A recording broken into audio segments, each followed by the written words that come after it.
They told me I was too old to live alone, that for my safety, I should hand over my house, my savings, and my freedom. They smiled while they said it, my own daughter and her charming husband. But behind their polished words and warm hugs was something colder than steel, a plan to take everything I'd worked for my entire life. I thought family was supposed to protect you, not destroy you. That day, I decided to find out just how far they go, and what I discovered. It was worse than I ever imagined. The knock came at exactly 3 o'clock, sharp and deliberate, like the start of a meeting I hadn't agreed to attend. I set my coffee down and pushed myself up from the old armchair, my knees aching in the afternoon heat. Through the narrow glass beside the door, I saw my daughter, perfect hair, perfect smile, and beside her, the man she married, sharp suit, polished shoes, and a smile that belonged on a billboard. "Dad," she chirped when I opened the door, pulling me into a hug that felt rehearsed. Her perfume swallowed the scent of my home, replacing it with something foreign, expensive, and cold.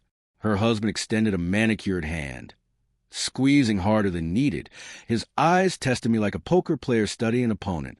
They walked in like the house was already theirs. His gaze swept the living room, the old photographs, the modest furniture, the little medals I kept tucked in a shadow box. She sat carefully on the couch, crossing her legs, glancing at him before speaking. "We've been thinking about your future, Dad, about what's best for you." I'd heard that tone before, the sugarcoating they use before serving you the poison. I set my glass down slowly. "My future's fine," I said, but her husband leaned forward, elbows on knees, voice dipped with false concern. "For now, but one fall down those stairs, and you'll wish you'd listened." The sunlight through the window suddenly felt harsh. His words weren't just about safety, they were about control. And in that moment, I realized this visit wasn't about caring for me. It was about taking from me. And I had no idea just how far they were willing to go. She exchanged a quick glance with him, the kind of silent conversation married couples have when they've already rehearsed their lines. "Dad, you're not getting any younger," she began. Her voice dipped, in sweetness but weighted with purpose. "A big house like this is a lot to take care of. You deserve to be somewhere comfortable, safe." I kept my face still, but inside I could feel the walls going up. "I'm managing fine," I said. Her husband leaned forward, resting his hands on his knees, his polished watch catching the light like a lure. "For now, but what happens when you can't? We've been looking into a community by the coast. Sunshine, friendly neighbors, all your needs taken care of. And my house." I asked. His smile widened. "We'd handle the sale for you. Take the burden off your hands. We have contacts who would get you top value." The clock in the hallway ticked loudly, each second pressing heavier on my chest. I looked at my daughter's face, searching for the girl who used to run barefoot through the garden, and found only someone who couldn't meet my eyes for long. Then came the final card. "And your savings," he added. "I could invest them, double your money within a year." It was then I knew this wasn't about safety. This wasn't about love. This was about stripping me clean while smiling in my face. I let the silence stretch until it was thick enough to choke on. "I'll think about it," I said at last. But as they left, I knew there was nothing to think about, only something to uncover. Because the more I looked at their plan, the more I wondered just how long had they been preparing to rob me.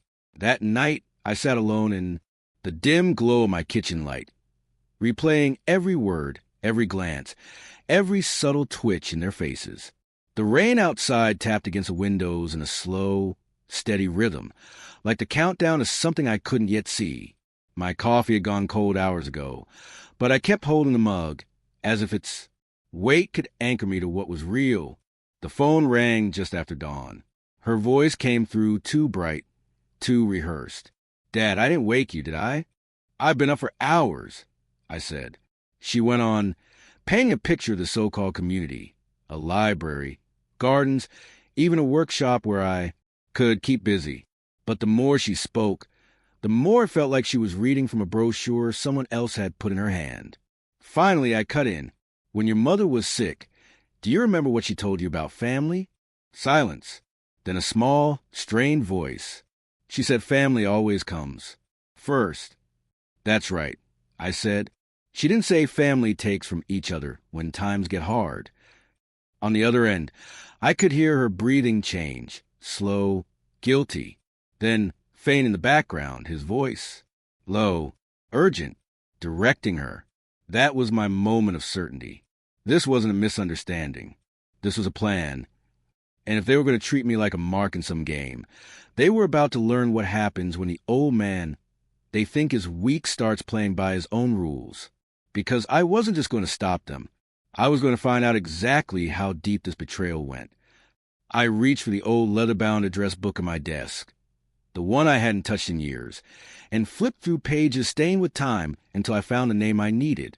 A man I'd met once at a veterans gathering, whose handshake carried the kind of quiet assurance you don't forget.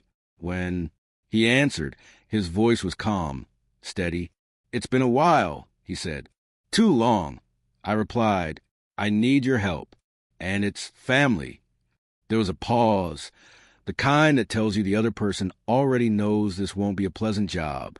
"Tell me everything." I laid it out for him.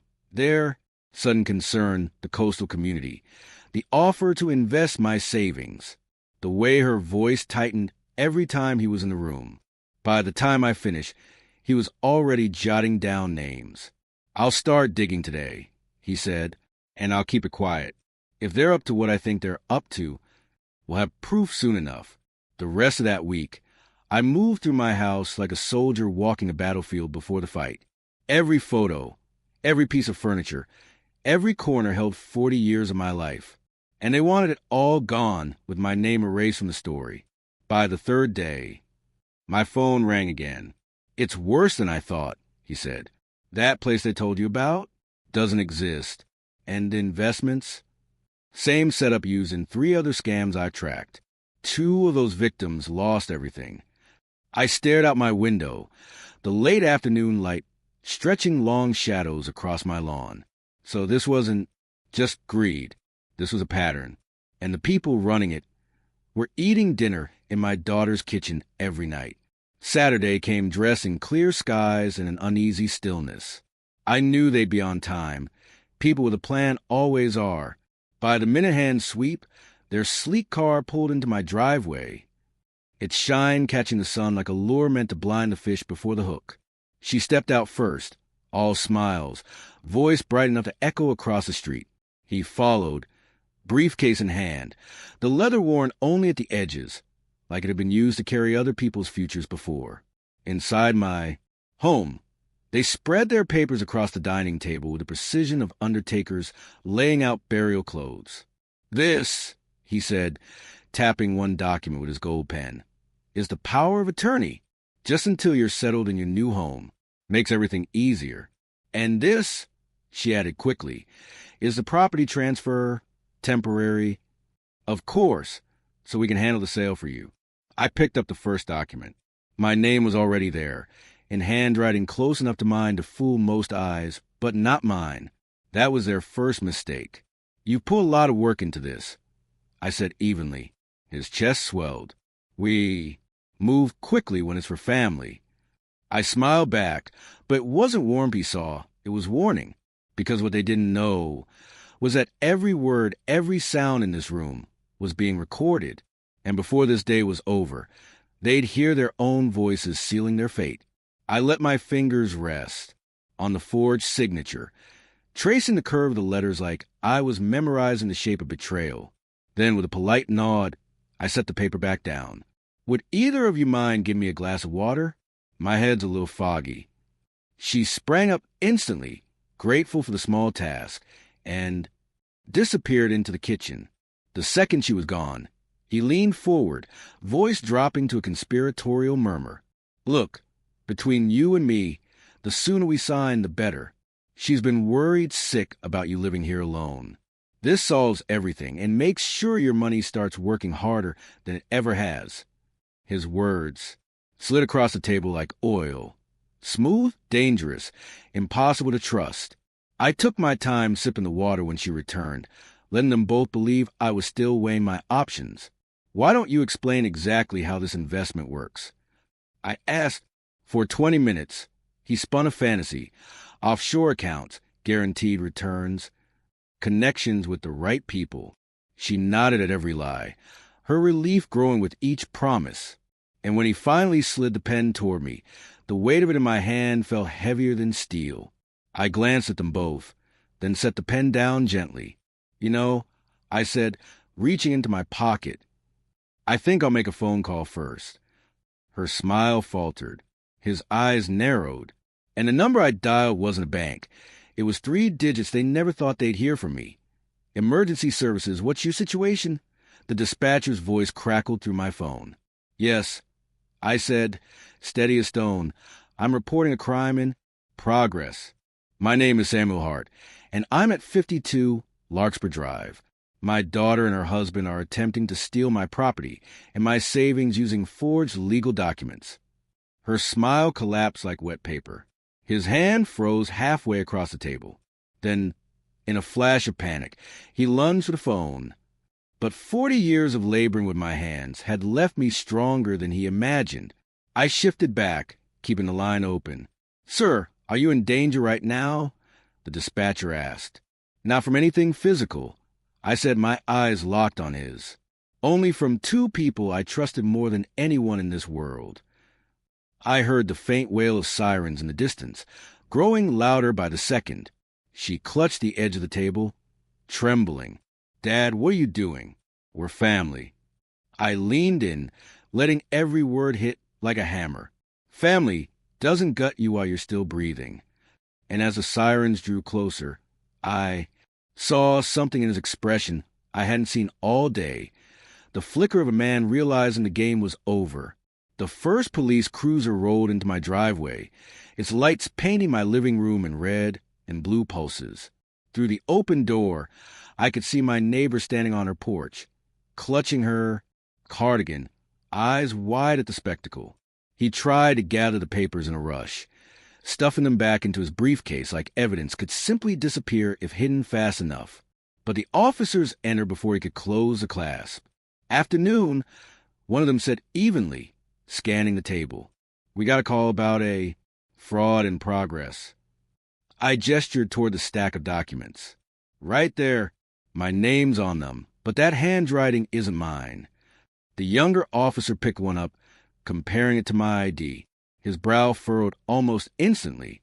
These signatures are pre-filled, and they're not a match. She stepped forward, voice cracking. This isn't what it looks like. We were just helping me. I cut in. By taking my home, my savings, and my dignity, the older officer turned to a man beside her. Sir, why don't you explain why her father's signature is on property transfer forms and financial documents without his consent? His jaw tightened, eyes darting for an escape that wasn't there. It's a misunderstanding. From the corner of the room, I pulled out my phone and pressed play. Their own voices filled the silence. His telling her to get him to sign today. Hers agreeing, whispering that I wouldn't notice until it was too late. The air in the room changed. The game was finished. But the real reckoning was only just beginning. The younger officer's pen scratched across his notebook, the sound sharp against the heavy silence. The man who married my daughter stood rigid, but I could see the pulse in his neck thudding faster than his calm facade would allow. Sir, the older officer said, voice steady but carrying weight, place your hands behind your back. You can't arrest me, he spat. You don't know who I know. Doesn't matter, the officer replied, snapping the cuffs shut with a click that echoed like a gavel strike. My daughter's face was pale, her eyes darting between me and the doorway. Dad, please, you don't understand.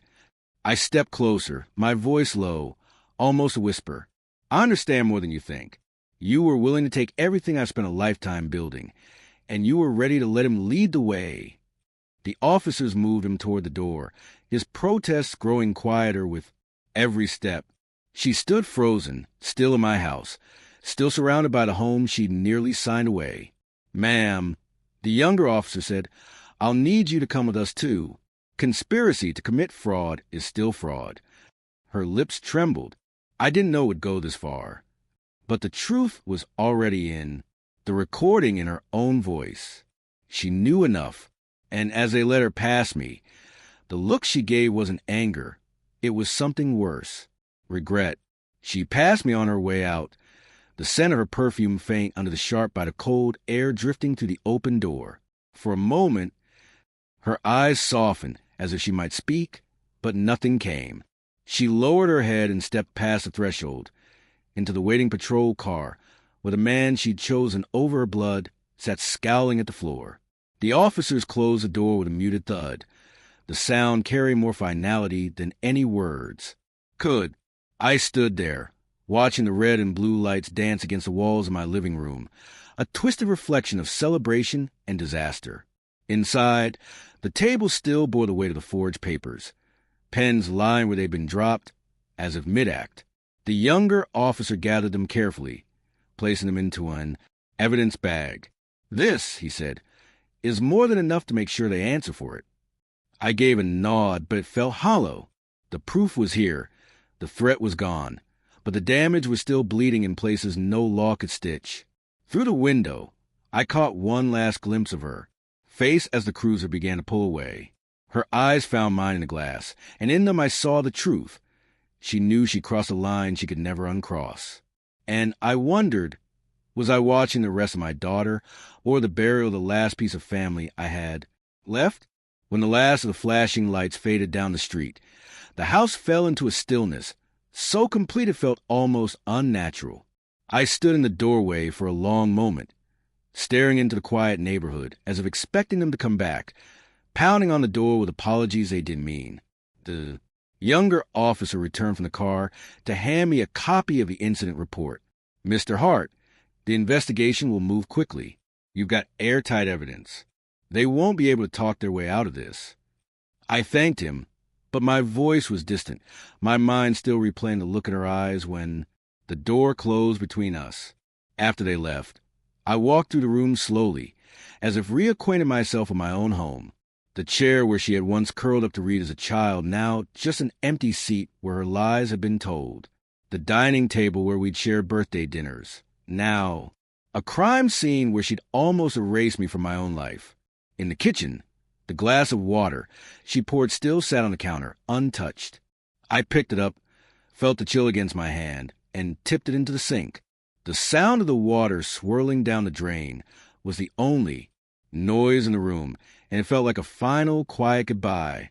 I leaned against the counter, the weight of it all pressing down, and realized this wasn't the end of something.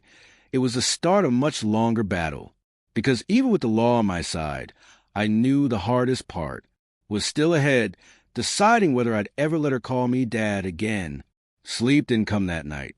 I sat in my living room with the lamp casting long shadows, the hum of the refrigerator faint in the distance. The silence wasn't peaceful.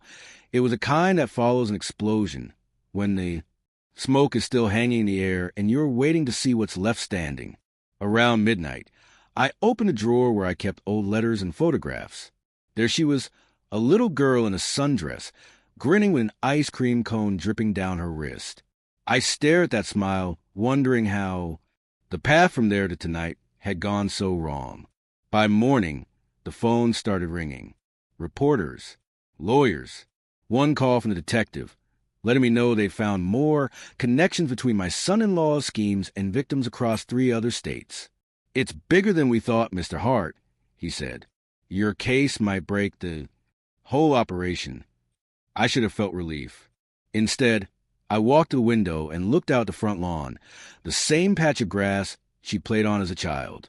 The memories were so vivid, I almost expected to hear her laughter again. But the only sound was the rustle of leaves and the wind. I realized then that the fight wasn't just about keeping my home or my money. It was about deciding whether the girl in those photographs still existed somewhere inside the woman the police took away. And that answer, I wasn't ready to face yet.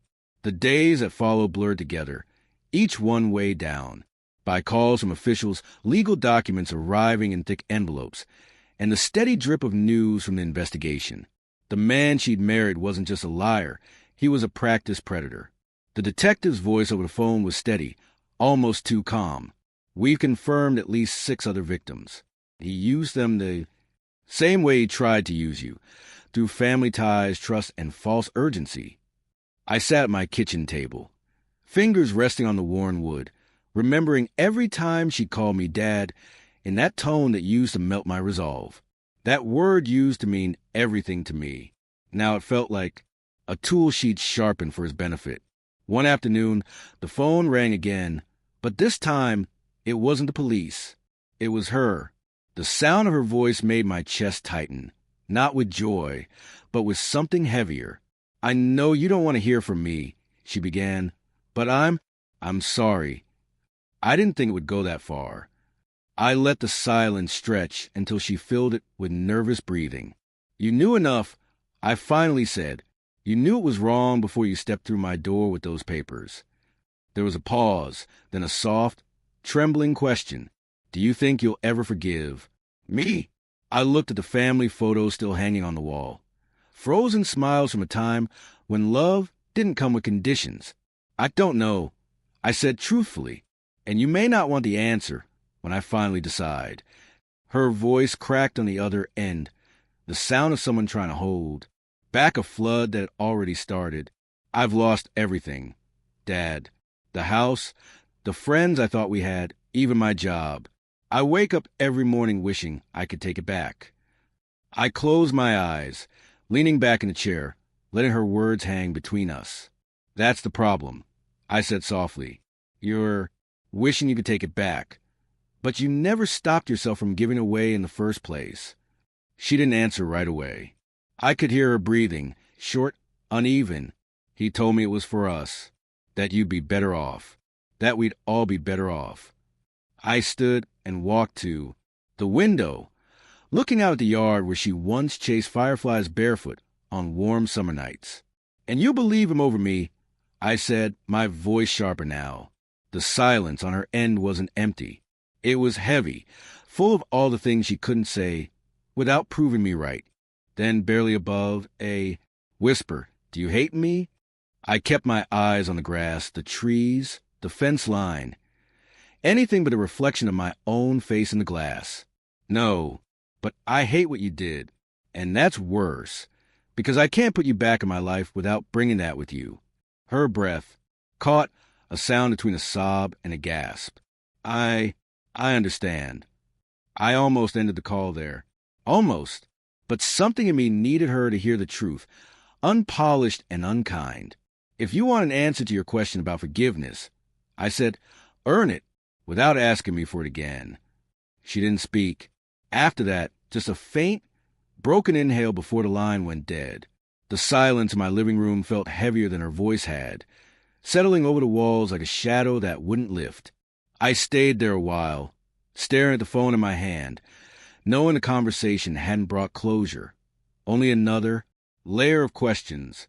The next morning, the detective called with an update. "We've got him locked in. The evidence is airtight.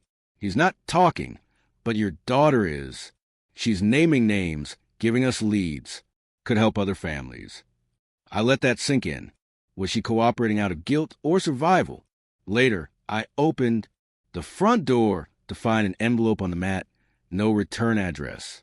Inside was a letter in her handwriting. The pages were smudged where ink had bled into the paper. Not from rain, but from tears. She wrote about nights spent staring at a cell wall, replaying every moment she ignored the truth. About dreams where she was still 10 years old, running through the garden with me chasing behind. About how she didn't expect me to answer, only to know she hadn't stopped thinking about what she'd thrown away. I folded the letter slowly, sliding it into the drawer where I kept the old family photographs. But my hand lingered there because I knew letters can be stored away. But trust? Trust doesn't go back in the drawer. That night, I sat at the kitchen table with the letter in front of me, unopened for the second time, even though I'd already read every word. The clock ticked softly in the background, each second stretching like it was waiting for me to make a choice I wasn't ready to make. I poured myself a drink, not to numb anything, but to steady my hands. The amber liquid caught the light, the same way the gold ink on those forged papers had glinted in the sun that day when the people I loved most became strangers. From the living room, I could see the shadows shifting against the walls. For a moment, I'd almost imagine her sitting in her old spot on the couch, legs tucked under her, eyes bright with some story from school. But the vision faded, and all that remained was the empty indentation in the cushion, the ghost of someone I wasn't sure still existed. Outside, the wind picked up, rattling the branches against the windows. It felt like the house itself was reminding me, walls remember, floors remember, and fathers remember most of all. I folded the letter again and slid it back into the drawer, not to forget, but to keep it there, a reminder that apologies can't erase what's already been carved into the grain of a family's history. Because the truth was clear now. Forgiveness might come one day, but forgetting never would. The next morning, the sunlight broke through the blinds in thin, deliberate lines, cutting across the room like it was slicing the night in half. I made coffee the way I always did, yet every movement felt slower, heavier, as if my hands remembered the weight of that letter more than the warmth of the cup. Halfway through my first sip, the phone rang again. This time, it wasn't her voice, it was a detective. Hart, the case is moving to the next stage. The DA's office is preparing the formal charges. They'll want your statement on record in court. I agreed, but the moment I hung up, my gaze drifted back to the drawer where the letter sat. Words on paper from someone who had already said too much and not enough at the same time. By late afternoon, I found myself outside, tending to the rose bushes in the front yard. They'd been my wife's pride, and keeping them alive felt like a way to keep her here, even if it was just in spirit. I clipped away the dead stems, careful not to cut the buds that were still fighting to bloom. As I worked, I caught a movement from the corner of my eye, a car slowing down in front of the house. My chest tightened when I saw her in the passenger seat, glancing at the yard but not getting out. She didn't wave. She didn't smile. The car rolled on, carrying her out of sight as quickly as it had appeared. The clippers in my hand felt cold, because that moment told me something the letter never could. She wasn't ready to face me, and maybe I wasn't ready to face her either. That night, the wind carried the smell of rain, though the sky had yet to break. I sat by the window, the room lit only by the glow of the street lamp outside, shadows stretching across the floor like they were reaching for something they'd never touch. My coffee had gone cold hours ago, but I couldn't bring myself to pour it out. It was easier to hold on to something familiar than face the emptiness. The phone buzzed again, but this time it wasn't a call. It was a text. No name, just a number I didn't recognize. For words appeared on the screen. You need to listen. My thumb hovered over the reply button, but I didn't type. Instead, I stared at those words until the edges of the screen blurred, the reflection of my own tired eyes staring back at me. Minutes later, headlights swept across the living room. Wall, a car door shut outside, slow and deliberate. My pulse quickened. Whoever it was, they weren't knocking. They were just standing there, watching. I could feel it. I stepped to the door and pulled it open, but the street was empty. Only the faint shimmer of rain on the asphalt and the quiet hiss of the wind remained. On the porch rail, though, sat a small envelope, plain, unmarked, damp from the night air. Inside was a single photo, grainy and dark, of me standing at my wife's grave earlier that week. Someone had been closer than I thought. The photo trembled in my hand, not from the chill of the night, but from the sudden weight of realization pressing against my ribs. Whoever took it had been close enough to hear my breath, close enough to see the way my fingers lingered on the headstone. My eyes swept the street again, empty, silent, yet humming with a presence I couldn't pinpoint. I turned the picture over, hoping for some scrap of explanation, but instead there was only a faint indentation in the paper, as though someone had pressed a pen without ink. Under the warm light inside, the grooves formed two letters, TR. The initials meant nothing to me, or maybe I'd buried them somewhere in a corner of memory I wasn't ready to revisit. A floorboard creaked, not outside, but from the back of the house. My breath stalled.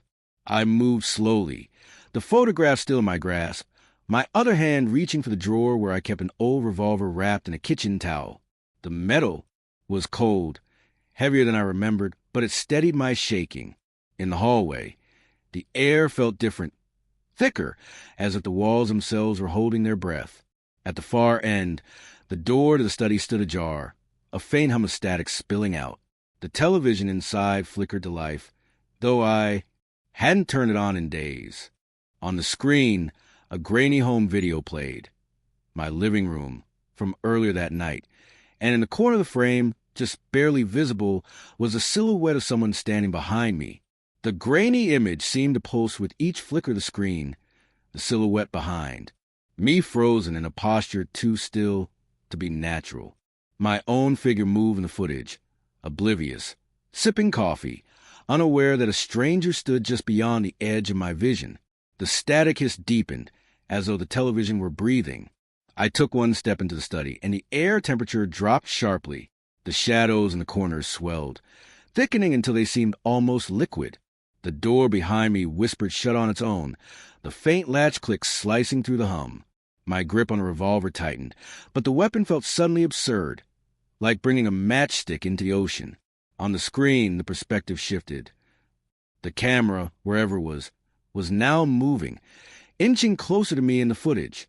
My stomach turned cold when I realized the angle matched exactly where I was standing at that very moment. It wasn't old footage. It was live. A sound rose from the television, not the hiss anymore, but the faint scrape of footsteps on wood. Only they weren't coming from the speakers. They were coming from directly behind me.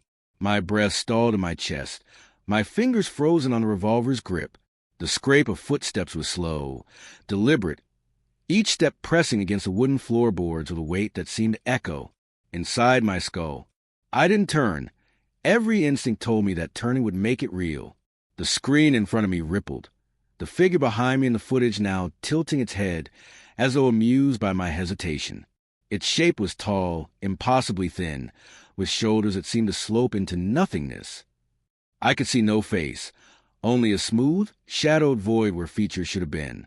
Then, without warning, the figure in the footage leaned forward, closer to the version of me on screen, and I felt a hot whisper breath against my ear in the real room. My knees weakened. The revolver slipped slightly. In my trembling hand, the television static shifted again, forming words, not spoken, but carved into sound. You shouldn't have come back. The sentence bled through the speakers in a tone that sounded both human and not, as though several voices were speaking at once. And then a floorboard cracked directly behind me. My pulse roared in my ears, drowning out the faint hum of the television. The revolver felt heavier with each passing second, as though the air itself was pushing it down. I forced myself to pivot, my movements slow, deliberate, and the room seemed to stretch, shadows leaning toward me like curious spectators. There was nothing there. No figure, no breath against my ear. Only the dim glow from the flickering screen, painting the peeling wallpaper in sickly shades of gray. But then I noticed my own shadow on the wall was wrong. It was taller, and it was smiling. I stumbled back, knocking over a small table. The crash splintered the silence, but the shadow didn't flinch. Instead, it stepped toward me, though my own feet remained planted in place. My chest tightened, the cold pressing into my bones, the sensation being pulled towards something I couldn't see, yet knew was waiting. The scream behind me hissed louder, the static deepening into a low, almost human growl. I didn't dare turn again. Every nerve in my body screamed that if I looked back, I wouldn't be the same person anymore. Somewhere upstairs, a door slammed shut on its own. The sound from upstairs wasn't just a slam now. It was followed by slow, deliberate footsteps. Each creak of the wooden board seemed to match the pounding of my heart, dragging the moments out until time itself felt fractured. I gripped the revolver tighter, but my hands were slick, trembling, betraying me.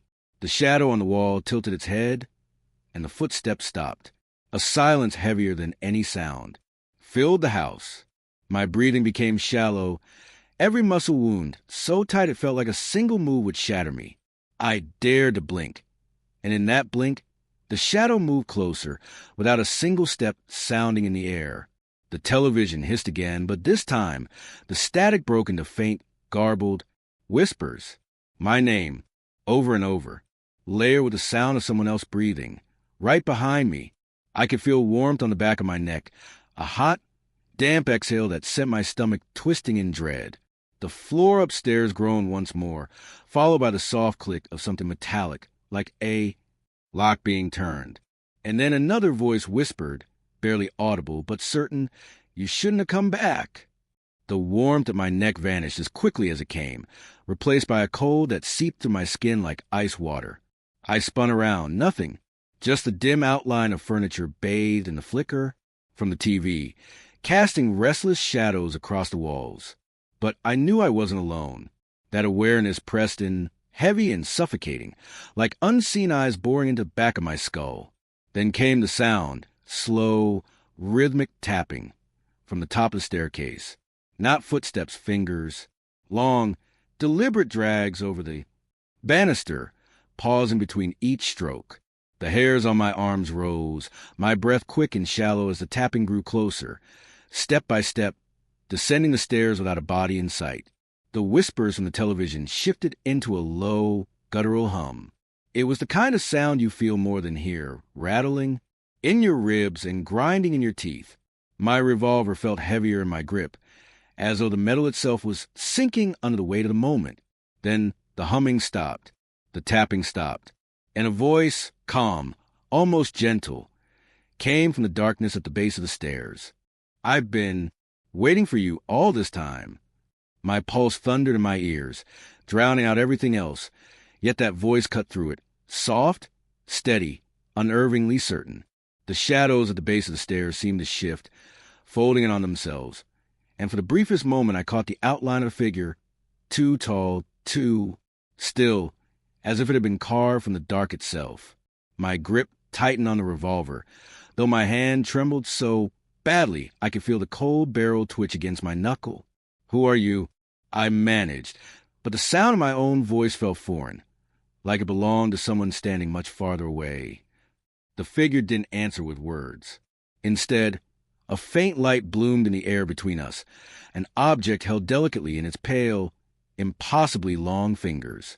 It was my father's pocket watch, the one buried with him years ago. The ticking was louder than it should have been, each click echoing in the hollow space of my chest. Then, with a slow curl of its hand, the figure crushed the watch, not in anger, but in finality. The ticking stopped.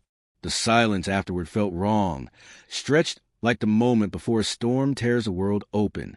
And from that darkness, the voice came again, closer this time. "You don't belong here anymore." I froze, the words sinking in like ice through my veins. That voice was neither threatening nor kind. It was simply absolute. The kind of tone that didn't argue, didn't explain, it just declared what would be. The figure stepped forward, its presence filling the narrow stairwell. And for the first time, the dim light caught its face. But it wasn't a face, not in any human sense. It was shifting, like ripples over deep water, features forming and dissolving, as though it was trying on memories and discarding them in an instant. I stumbled back, my heel catching on the warp with the floor. Behind me, the house groaned, the old timbers flexing as if something unseen was moving through the walls themselves. The air thickened, heavy with the scent of earth, wet, cold, and suffocating. The figure tilted its head, almost in pity. "You've been holding on to something that isn't yours to keep," it said, and with those words, the floor beneath me shuddered, dust sifting down like ash. From somewhere far below, I heard it, 3 knocks, slow and deliberate, echoing up from the foundation. My chest tightened, the revolver now useless weight in my grip, and then it stepped aside, revealing the basement door behind it. Open just a crack, the darkness inside breathing like something alive. "You have to go down," the voice murmured, "but you won't come back the same." The basement door breathed open with a sound that was too soft to be wood, too alive to be air. A slow exhale, as though something vast and patient had been waiting for years, just beyond the reach of the light. My fingers tightened around the revolver, though every instinct told me metal wouldn't matter here. The steps below seemed to stretch longer than they should, each one dipping into darkness that refused to give anything back. Shadows clung to the edges of the stairwell like damp moss, shifting and twitching as I moved. The smell of earth grew, stronger, laced now with the faint copper tang of something far older, something that had been sealed away. Halfway down, I heard movement, not footsteps, too slow, too deliberate. It was a sound of something dragging, nails over stone, pausing between each pull, as if listening for me. When I reached the bottom, the air was cold, enough to bite. The faint glow from above barely touched the room, but I could make out shapes along the walls, bundles wrapped in burlap, stacked neatly, too still to be sacks of grain. The dragging sound stopped. From the far corner, something rose. Not all at once. First the shape of a head, then shoulders, then a figure that seemed far too tall for the space it occupied. Its voice was low, trembling, but every word landed like a hammer. You've been standing where you don't belong, and now the ground will remember you. It stepped fully into the half-light, its proportions wrong in ways my mind kept trying to rearrange, but never could. The burlap on the walls seemed to shiver in its presence, as though whatever was bound inside could still sense it. A long, skeletal hand emerged from the shadows. The skin stretched too tightly over bone, the nails cracked but sharp as glass. I forced my breath steady, though my chest felt like it was closing in. The revolver's weight in my hand was suddenly meaningless, an absurd piece of metal against something that had no need for blood or breath. The figure tilted its head, studying me like a moth studies a flame that will burn it. Its voice came again, layered as if 100 whispers spoke through it at once. You carry light, but not the kind that survives here. A thin smile formed, and in that curve I saw nothing human, only hunger and a strange patience. The burlap shapes began to twitch, slowly at first, then with sharp, desperate spasms, like fish caught in invisible nets. One of them tore open, spilling not grain or rags, but something pale and human-shaped, eyes sewn shut with black thread. The figure moved toward me, not walking, but gliding, the ground beneath it shifting in subtle waves as though it carried its own tide. The dragging sound returned, now coming from everywhere at once, above, below, even from the walls. And then, in a voice that felt like it was being whispered directly against my ear, it said, "You can still leave if you give me one name." The words hung in the air like a blade suspended above my head, each second of silence sharpening its edge. One name, it repeated, quieter, now almost coaxing, as if it knew the temptation that lived in the corners of fear. Its hand extended, long fingers curling slightly, not to grab but to receive. I could hear the thing in the burlap moving again, their muffled breaths ragged, shallow, pleading without sound. The pale figure that had spilled out moments before twitched at the ankles, its sewn eyes trembling as though trying to see me through the darkness stitched across them. Every instinct told me to run, but the ground beneath my boots felt like wet clay, each breath sticking to my ribs. What happens if I don't? The question escaped before I could stop it, my voice small against the cavernous quiet. The figure's smile widened, not in joy, but in the slow, deliberate way a predator enjoys a moment just before the kill. It leaned in, and the stench of earth and something long buried clung to its breath. The shapes in the walls began to tear free, burlap unraveling in long, soundless shreds. Limbs jerked into the open, bending wrong, scraping across the floor. The room felt smaller, the air thicker, as if the very walls were leaning closer to listen. The figure's voice came again, softer still, forcing me to lean into the cold space between us. "If you don't, then you will stay. Not as you are, but as they are." Its gaze drifted toward the twitching bodies, and for the first time, I realized their heads were turned toward me, every one of them. And in that instant, I understood they were waiting for me to decide. The stillness before my answer felt like standing at the edge of a cliff in the dark, knowing something waited below, but not knowing if it was water or teeth. My throat ached with the weight of what the figure wanted, and my pulse throbbed so loud it almost drowned its whisper. Say the name and walk away. Say nothing and join them. The bodies in burlap shifted, their movements no longer desperate, but deliberate, as if my hesitation fed them. One at the far corner began to rise, knees cracking, neck twisting too far until the sound of tendon tearing filled the air. Its sullen mouth strained open, fibers snapping, a dark wetness leaking through the gaps in the stitching. I took one step back. The floor groaned. The figure moved closer. Its eyes, two pits of depthless black, locked onto mine. "Choose," it murmured, and in that moment the cavern's shadows seemed to peel away from the walls, crawling across the ground toward my boots like spilled ink. I could smell the rot inside those bags now, meat that had once been warm and alive. The nearest burlap sack jerked violently, and a pale, skeletal hand tore free, its fingers brushing my ankle with ice-cold skin. The touch jolted something primal inside me. I wasn't going to be one of them. With a breath that felt like betrayal, I said the name. The figures. Smile spread, so wide it seemed to split its face. The burlap bodies froze, then began to turn their heads away from me, in unison, as though dismissing me from their silent congregation. But before relief could take root, the figure leaned close enough for its breath to ghost my ear. "You think this saves?" "You!" it whispered, its hand cold and impossibly heavy, pressed against my chest. "This only buys you time, and now they know who you spared." From somewhere deep in the cavern, beyond the reach of the dim light, I heard footsteps, slow, heavy, coming closer. The footsteps were not rushed, yet each one carried a weight that made the ground tremble faintly beneath me. A shape emerged from the darkness, tall, broad-shouldered, its outline warping as if the air around it was bending to avoid touching its skin. Every step forward made the temperature drop, frost creeping along the cavern walls, swallowing the last remnants of warmth.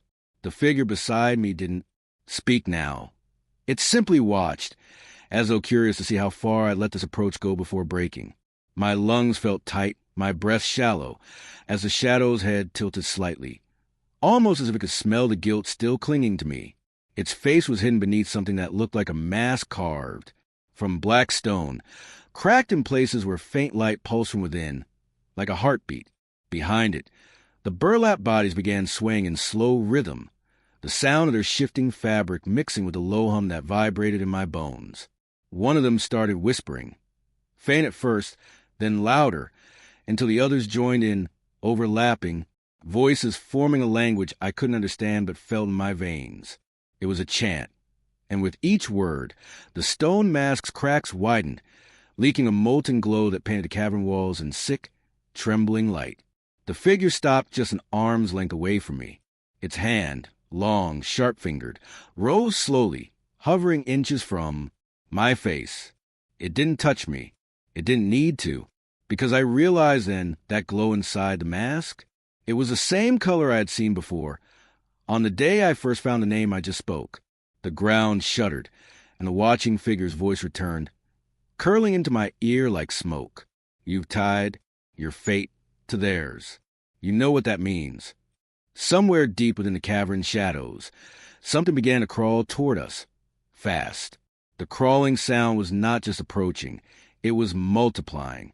From the corners of the cavern, shapes emerged, hunched and insect-like, their limbs jerking in unnatural spasms as if moved by invisible strings.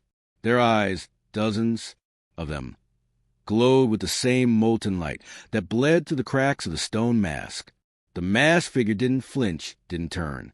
It simply lowered its hand and let the creatures swarm past it, encircling me in a perfect ring, their bodies clicking and scraping against the rock.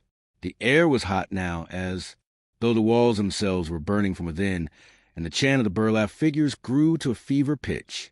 The first creature stopped inches from my feet, its jaw unhinged, revealing rows of jagged, mismatched teeth, and from its mouth came a sound that wasn't a growl, wasn't a scream. It was my own voice, repeating the name.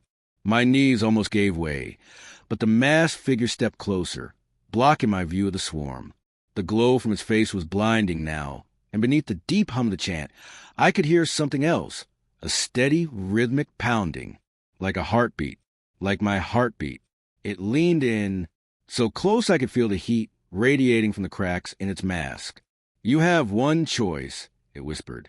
"Speak it again and walk out alive. Stay silent, and they will wear your skin." I looked past it, to the dozens of molten eyes fixed on me, and realized the truth. There was never going to be a clean escape. Not from this place. Not from the name. The swarm took one synchronized step forward. I opened my mouth, and the cavern went completely dark. The shapes in the walls began to tear free, burlap unraveling in long, soundless shreds. Limbs jerked into the open, bending wrong, scraping across the floor. The room felt smaller, the air thicker, as if the very walls were leaning closer to listen. The figure's voice came again, softer still, forcing me to lean into the cold space between us. If you don't, then you will stay. Not as you are, but as they are. Its gaze drifted toward the twitching bodies, and for the first time, I realized their heads were turned toward me, every one of them. And in that instant, I understood they were waiting for me to decide. The stillness before my answer felt like standing at the edge of a cliff in the dark, knowing something waited below, but not knowing if it was water or teeth. My throat ached with the weight of what the figure wanted, and my pulse throbbed so loud it almost drowned its whisper. Say the name and walk away. Say nothing and join them. The bodies in burlap shifted, their movements no longer desperate, but deliberate, as if my hesitation fed them. One at the far corner began to rise, knees cracking, neck twisting too far until the sound of tendon tearing filled the air. Its sullen mouth strained open, fibers snapping, a dark wetness leaking through the gaps in the stitching. I took one step back. The floor groaned. The figure moved closer. Its eyes, two pits of depthless black, locked onto mine.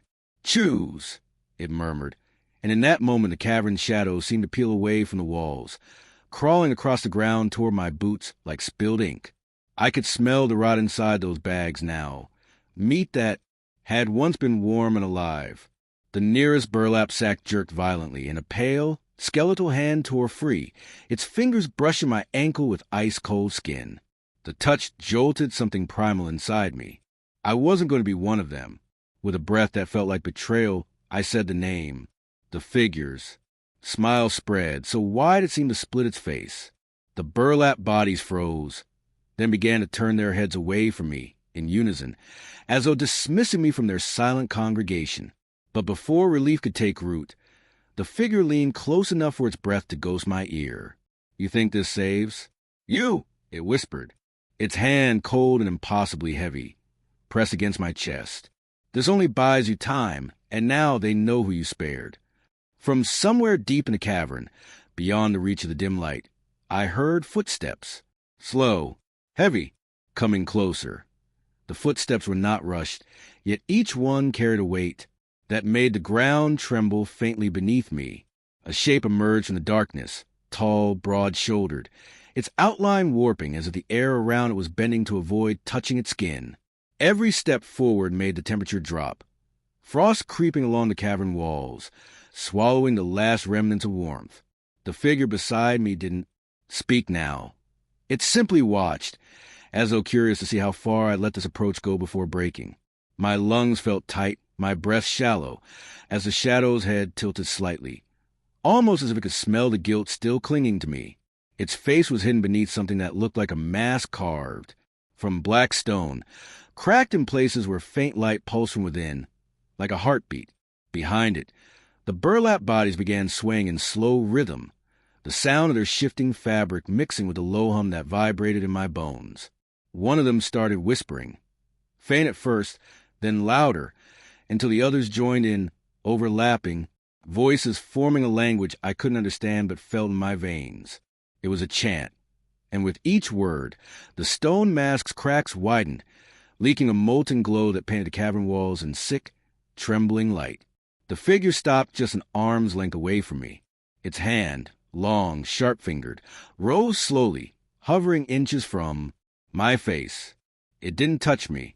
It didn't need to, because I realized then that glow inside the mask, it was the same color I had seen before. On the day I first found the name I just spoke, the ground shuddered, and the watching figure's voice returned, curling into my ear like smoke. You've tied your fate to theirs. You know what that means. Somewhere deep within the cavern shadows, something began to crawl toward us, fast. The crawling sound was not just approaching, it was multiplying. From the corners of the cavern, shapes emerged, hunched and insect-like, their limbs jerking in unnatural spasms as if moved by invisible strings. Their eyes, dozens of them, glowed with the same molten light that bled through the cracks of the stone mask. The masked figure didn't flinch, didn't turn. It simply lowered its hand and let the creatures swarm past it, encircling me in a perfect ring, their bodies clicking and scraping against the rock. The air was hot now, as though the walls themselves were burning from within, and the chant of the burlap figures grew to a fever pitch. The first creature stopped inches from my feet, its jaw unhinged, revealing rows of jagged, mismatched teeth, and from its mouth came a sound that wasn't a growl, wasn't a scream. It was my own voice, repeating the name. My knees almost gave way, but the masked figure stepped closer, blocking my view of the swarm. The glow from its face was blinding now, and beneath the deep hum of the chant, I could hear something else, a steady, rhythmic pounding, like a heartbeat, like my heartbeat. It leaned in, so close I could feel the heat radiating from the cracks in its mask. "You have one choice," it whispered. "Speak it again and walk out alive. Stay silent, and they will wear your skin." I looked past it to the dozens of molten eyes fixed on me, and realized the truth. There was never going to be a clean escape, not from this place, not from the name. The swarm took one synchronized step forward. I opened my mouth, and the cavern went completely dark.